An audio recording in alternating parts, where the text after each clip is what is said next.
Annyeonghaseyo! Konnichiwa! I'm Hannah. And I'm Katie. And we are H&K Drama. So today we are going to be reviewing the K-drama Hyde, Jekyll and Me, or Hyde, Jekyll and I, depending on how it gets translated. So Hyde, Jekyll and Me stars Hyun Bin and that one chick from Rooftop Prince.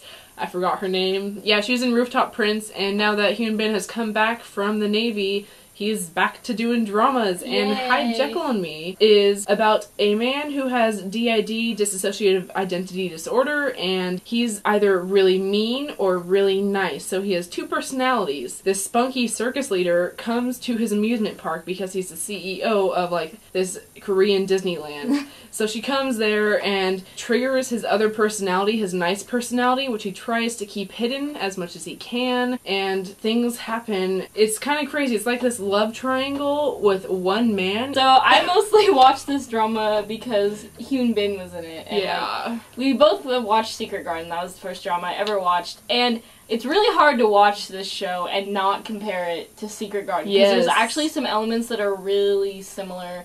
Like the fact that he's like a rich CEO with a really crappy personality. Yes. And he has a really cool secretary. Yes. And like in one of the first episodes, he's in an elevator. And his like symptoms of his other personality come to him, and I'm like, the elevator scene. He's like classing an elevator. I'm like, Hyun Bin just has a thing for like breaking down an elevator. Apparently, he's like really good at acting in elevators. Like I feel like I saw something about that. I don't know. I think I saw that too. He looks really nice in this drama. Like he looks so much older than he did in Secret Garden, but at the same time, like, he still looks pretty nice. Like, when you're first watching it, you don't even realize it, because he's still Hyun Bin, he's still attractive. But if you go back to watching Secret Garden, it's like, whoa, he was young. Because I went and watched some more of Secret Garden, because I had a friend over and I was showing it to her. And I'm like, wow, he looks way different. So the two personalities are Robin and Sojin. And so Robin's the nice one, and Sojin's kind of like the mean one. And I really remember enjoying the first episode. Because with, like, the gorilla thing. Yeah, he pushes this lady in front of an angry gorilla and he runs away.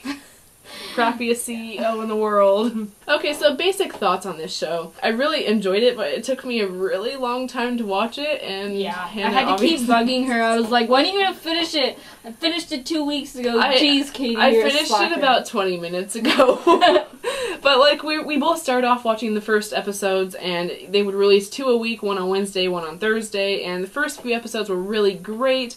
I enjoyed them. It was a really good setup and interesting with his whole illness and all of that. But then it kind of slowed down. The plot overall was a very slow-moving plot, and, you know, there are some K-dramas like that. It was still overall enjoyable, but it wasn't super fast-paced. It wasn't like City Hunter, for example, where that's just one thing after another, chaos. It was still enjoyable, but it felt like a lot of the episodes were unnecessary. It felt like the drama as a whole could have been shorter. Yeah. Overall, it was good. I liked the ending, pretty much. Kind of just left some things hanging, but it wasn't bad. It wasn't bad. It wrapped up pretty well. I honestly felt like it could have been like a 16-episode drama and still been just as good, if not better, because there were quite a few episodes where I was like, I feel like this has already happened, and it just felt kind of like a filler episode to me, which, I mean, you know, there's nothing wrong with that, but I wanted to see the plot move a bit quicker. Overall, I did really like it, though. I mean, I felt like all the acting was pretty good. I really liked the concept, and I really liked the villain a lot. I thought he was very interesting. And overall, I'd give this drama like a 75% on the awesomeness scale. Yeah, I'd say it's like a 75%. So, yeah. Now we're gonna launch into, like, spoiler stuff. So, if you have not seen this drama yet, we would both recommend it. It's pretty good drama. And so, yeah, now we're just gonna share our thoughts on spoilery things. So if you haven't seen it, you should go away. Goodbye. We'll link it down below, and you can go watch it and come back. So obviously, when it comes to casting, Hyun Bin is perfection. I mean, I don't really think we need to evaluate his performance. I feel like he pulled the strings of this drama and kept it going. Yeah, I feel like, I mean, there was a lot of good acting and stuff regardless, but I don't think it would have been as popular or maybe done as well if it weren't for Hyun Bin being in it, because he's pretty popular actor, and he's a really good actor, and, like, I've discovered, whilst watching this, that when Hyun Bin cries, I cried. Yes! I don't know why, because that doesn't happen. There's a lot of people that cry in K-dramas, like, everything's really dramatic, let's be real. And so, there's a lot of crying, especially with, like, the leads, and that doesn't always happen to me, but when Hyun Bin cries, I cry. Because, like, this drama, I feel like I wasn't even as attached to the characters, like, as, like, some other dramas I've watched. Like, it wasn't, like, as bad as Blood was for me, because the ending of that show just made me cry so much. But this made me cry, like, twice. It was because Hyun Bin cried. That was the only reason. His pain was what made me sad. It wasn't the main female leads. It was Hyun Bin's. Yeah. Speaking of main female lead, I still don't know how I feel about Hana. Like, I don't know how I feel about the character. I don't know how I feel about the actor. I just don't know what I feel in general when it comes to that. Like, I mean, she wasn't bad.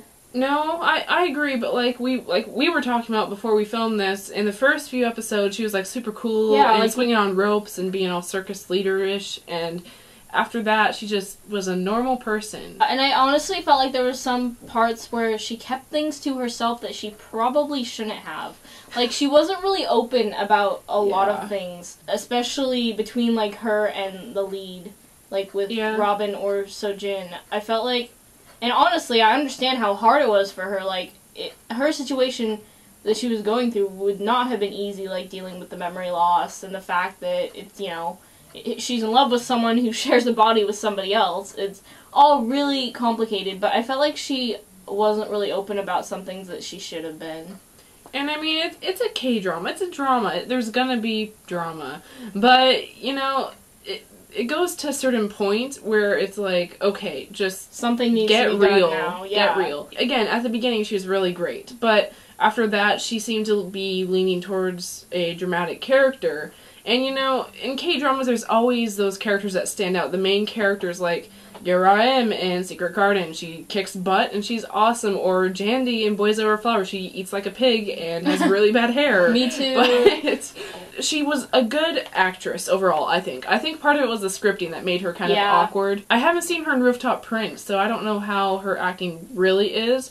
She wasn't bad. She just could have been better, I think. I can tell you an actor that I'm going to be watching out for in future dramas is the guy that played the hypnotist. Yes. Because he was probably one of my favorite characters besides, like, Robin/Sojin. He was so I really liked the hypnotist. Lee Soo-hyun was just, like, my favorite character. Oh my gosh, because he was, like, he could be so nice. Like, at the beginning, I thought he was going to be the second male lead, which he kind of was the second male lead.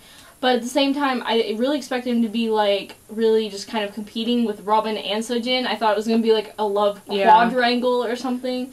But then when he was the villain, I was like, wow, this guy can really just flip a switch just like that. Exactly. And the fact that he was a hypnotist just made everything that much more scary.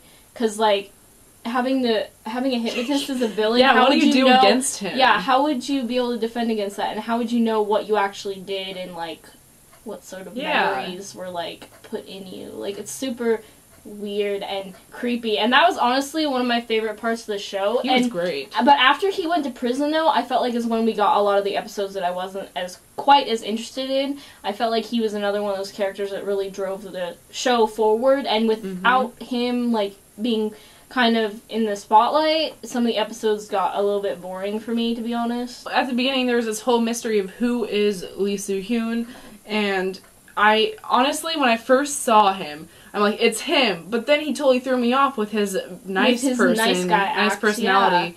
And I totally didn't expect him until it came back and he was Lee Soo-hyun. He was a great actor. He just really pulled the ropes of this show along with Hyun Bin. I'm interested. I don't actually know his name, but I'm interested to see where he goes. I think he was casted in another drama. Or he's been in other stuff. I don't think he's had major roles, though. I'm interested to see if he does anything major, because I was really impressed with his performance. He was really good, and I think he did a great job of portraying a conflicted character, and he really added this extra tension to the show. Because you know how they say, like, no one's like, no villain's, like, really evil, they just have, like, bad circumstances and stuff like that, kind of. I feel like that's what his problem was, is he just, I mean, he went through exactly what Sojin went through, except almost even worse with the fact that It was his dad. Jin's I dad felt kind of bad. sucked He's too. one of those villains that you feel bad for, you know? Like, not only was he freaking terrifying and just creepy, but he was also...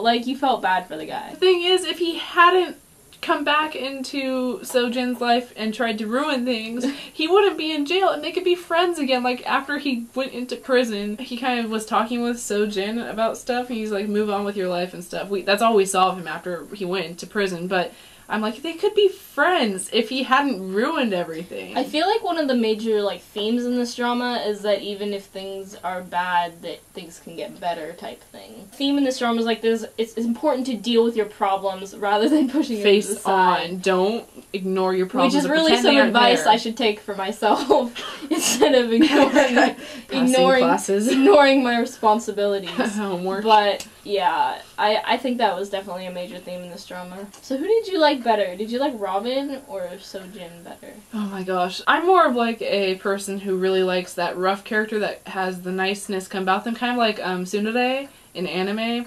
But I really liked Robin. I didn't find him as like an annoying nice guy. He was just a really great nice guy. But at the same time, I really liked the development that came from Sojin. Yeah, I really enjoyed Sojin's development. Although at the beginning, I probably was on the side of Robin, like, I don't know, from the beginning. Because I was thinking, like, this is who, like, Sojin wishes he was. Like, yeah, this is, it was like, really the kind of person concept. that you want to be. The kind of person you want to be is someone who goes and saves people and is just generally nice about everything. And, like, I really liked him a lot. And I really liked the dynamic between, like, Hana and Sojin Robin, where it was like she was protecting Sojin, but Robin was protecting her. And I thought that was just really interesting how that was done. I agree. It was a very tense relationship, but every few episodes you see them work something out so they could all come upon an agreement. Like when Sojin got sick and stuff, and she was taking care of him. You saw them really... I feel like all the characters are kind of confused, but they really... I don't know. They worked well together for their circumstances, and I feel like it was just very well played out. So I knew Robin was going to have to go away at some point. I just didn't expect to be so emotional about it. Yeah, I was really not prepared for, like, I don't know if I was necessarily so attached to the character, but just the fact, seeing how the characters, how they had to go through that, how the person you care about the most is losing all their memories and can't even, like, remember what they did yesterday, like, with the thing, and, like, he couldn't even remember the awards thing that he won, and they had to recreate that memory. That was when I cried, was when they were recreating the, like, the red carpet awards thing. It was just, the tears were real. It was terrible. It wasn't even sad like a character death, though it was kind of like watching someone get cancer and slowly it was like a slow death. It was like really sad. They lengthened it out, and no, stop! You're hurting my heart. Speaking of the recreation of the awards ceremony, watching all the friends work together to put that together. I loved all the friends in this drama. Like, all the side characters in this drama were really good. Like, even, what's her name, that was, like, in love with Robin for a really long time. I love the fact that even though she waited for him for, like, 15 years, and then he goes with another girl, I'm so proud of the fact that she was able to move on from that. Like, some people would have been, like... She was a great second female lead. Just, you know, if it would have been, like, any other female lead, she would have, like, hated Hana and tried to kill her or something. Who knows? I wouldn't be surprised. No, but she got over it. She got another okay, boyfriend. not me. And she was so happy in the end. It was like, oh, you deserve all the awards.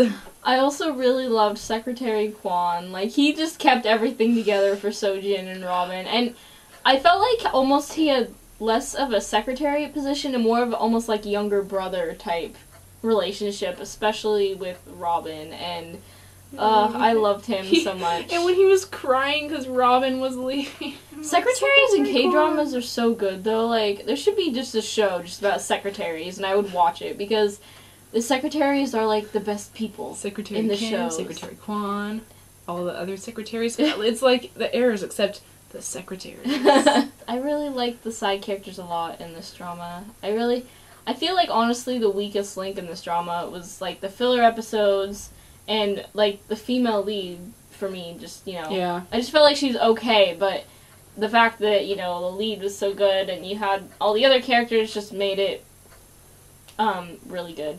But another thing, okay, one thing that bothered me is the fact that they touch on the fact that Sojin has a third personality, and then they never go back to it. Like, what was up with that? That would have been such a more interesting dilemma and plot point than having to watch just Tana cry all the time about random stuff. Like the last some of the episodes towards the end, like not the last 2 episodes, no, but not like the some of last the episodes 2. before like that, 14 through 18. Yeah, we're just really filler-ish, and I felt like if they would have had, like, what if Terry would have come back? Like, that would have made this drama so interesting and intriguing and exciting, and I really wanted to see that, and then they never really, like, they mentioned it in, like, 2 episodes, and then it never was really touched on again. And it would have brought back the tension that Lee Soo-hyun had brought after he went to prison. It would have brought back tension. Yeah, because after he left, like, that tension kind of faded a bit, and, like, I wasn't, like, as, you know, as intrigued as I was, and I felt like if Terry would have been a thing, then that would have made it much more exciting. It reminds me of Terry and Kill Me, Heal Me, which a lot of people are comparing this show to Kill Me, Heal Me, and they're really preferring that one over this, but I watched like the first 5 episodes of Kill Me, Heal Me, and I'm going to finish watching it sometime soon. It was definitely good, but I feel like the show has a whole different feel to it. Yeah, they both have DID, but it's like this whole different plot, so if you like watched Kill Me, Heal Me, which from what I've heard was fantastic, I would give this one a shot as well. I don't know if it's better or not, it probably isn't, but it's still a good show despite having a similar situation in it. I haven't seen Kill Me, Heal Me, but I almost feel like 7 personalities would be a lot to, like, keep straight. Like, how would you... That'd be really hard to tell, like, who is being who at the moment. Well, they were pretty obvious about it in the shows. Okay. Like, one of the guys made a bomb out of a rice cooker, but... Okay.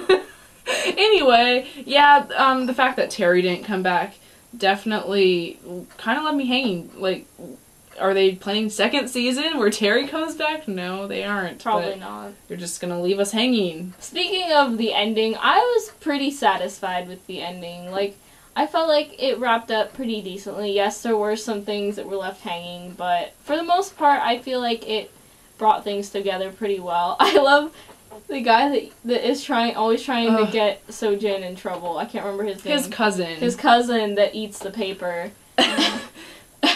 I was like, he was such a weird character. Like, he like, was why smart was he there? and stupid at the same time. Like, he always did things that were supposedly smart like he was, and like, trying to be the villain. He was trying to be the villain when he wasn't. He was like, "Boy, you're trying too hard. Become an evil hypnotist and you'll be all set." But no. The ending, though, where he just eats the paper, I'm like, yeah, that guy lost it.